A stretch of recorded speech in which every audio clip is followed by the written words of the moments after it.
Hi guys, welcome back to my channel. I'm Trudy, and if you are new, welcome. Now, I know that many of you guys know that I'm an ESL teacher here in China, and I know many persons have questions in regards to the requirements and the process of becoming an ESL teacher in China. So guess what?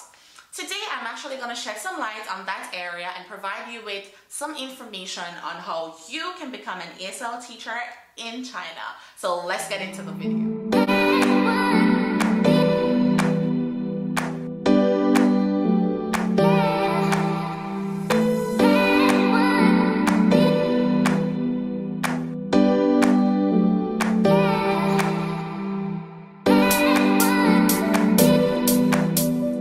So what do you need to become an ESL teacher in China?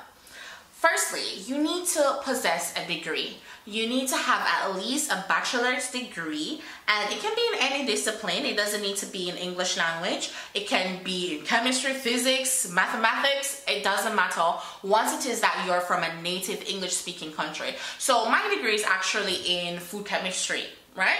Not English, food chemistry. So as I said, the discipline doesn't matter. So first thing first, the degree. Secondly, you must be from a native English-speaking country.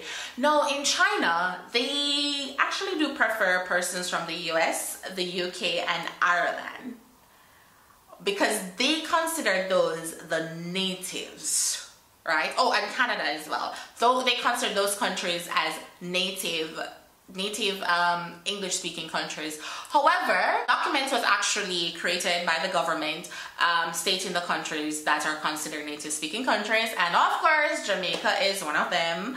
And well, yeah, that well, for dialect patois, but yeah, you don't know, say we're native speakers. So yeah, so degree must be from a native speaking English country.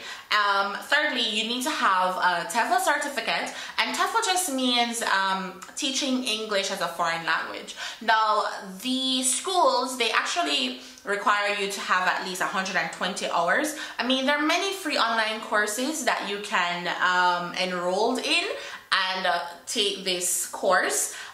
You do need to get the physical copy as well. So they're free online courses. You take the exam, but you have to purchase the hard copy, the physical copy. I'll leave a link somewhere here where I took my TEFL course. It was free, and all I had to do was pay approximately £50 for the physical copy of the certificate, which was FedEx to me in Jamaica. So wait, stop one moment. Have you subscribed to my channel? Have you liked the video? Just let me give you 2 seconds for you to go and do that before we continue with this video, okay? Okay. Alright, so I think you have done that. That's it. That's really the requirements. Now we're gonna talk about the documentation process. And let me tell you, it was very lengthy. It's a very lengthy process, enough run up and down middle, a lot of back and forth to authorizing bodies. It was, listen, I'm gonna drive up and down till I'm tired. Yeah. So yeah, now the documentation process, you have to obtain a non-criminal record. So you'd have to go to your local police station.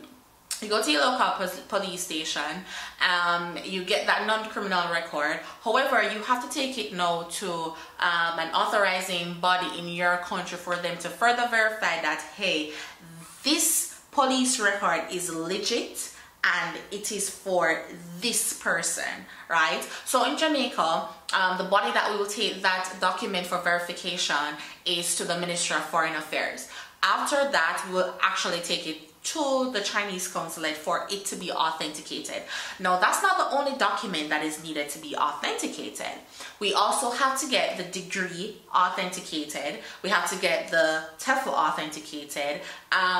Yeah, so with the degree now, right, what the candidates must do, before the candidates can take the degree to the Chinese consulate, that degree must be verified within the candidate's home country by the necessary authorizing bodies before authentication.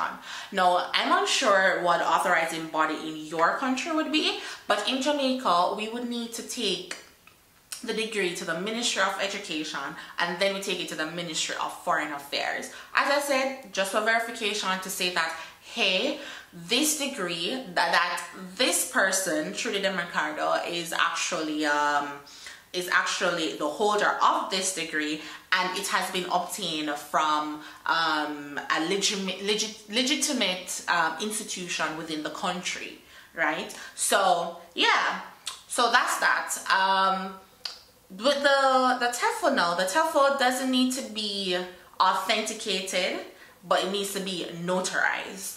And notarized just means that it needs to be verified by a notary person, person who was appointed by state, whether a lawyer, or in Jamaica we can use a justice of the peace to get this document notarized. And then, how could I have forgotten, you actually have to conduct a medical physical examination just to ensure that you don't have any form of diseases that would pose as a public health risk. All of those verified documents by our local bodies, and we take them now to the Chinese embassy for them to be authenticated or further verified to say that, hey, these are actually legit and was, you know, verified in Jamaica, before we can send them now to the agent or the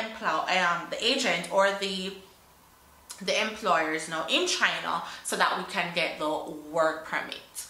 Now this also takes 2 to 3 weeks. Once it is that that process now is completed, you now receive a document that you can now take to the Chinese consulate along with your authenticated documents, so that you can now get a Z visa so that you can enter in the country.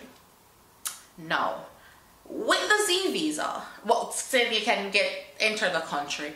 Now, let me tell you guys, the Z visa is the only legal working visa that can be used in China. However, there are some companies that can be very manipulative, conniving, and deceitful, and will let you enter the country on the wrong visa, and then you end up in trouble. Okay, so remember, Z visa is the only legitimate working visa for China. Please bear that in mind. Okay.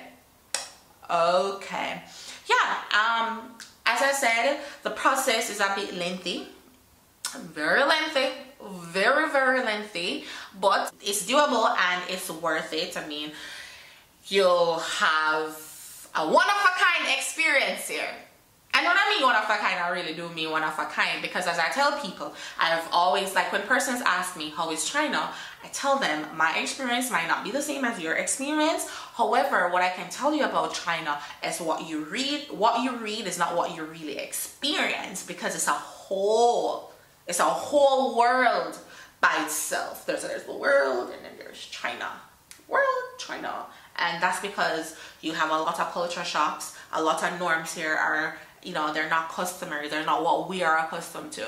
So yeah, but it's worth it, you know. It's worth it. It's worth it to, you know, when you travel, you get a different perspective on life. So yeah, that's pretty much my video for today. Please leave in the comments if you have any questions regarding the process, and I'll definitely reach out to you and answer them. Okay guys, thank you for watching. Goodbye.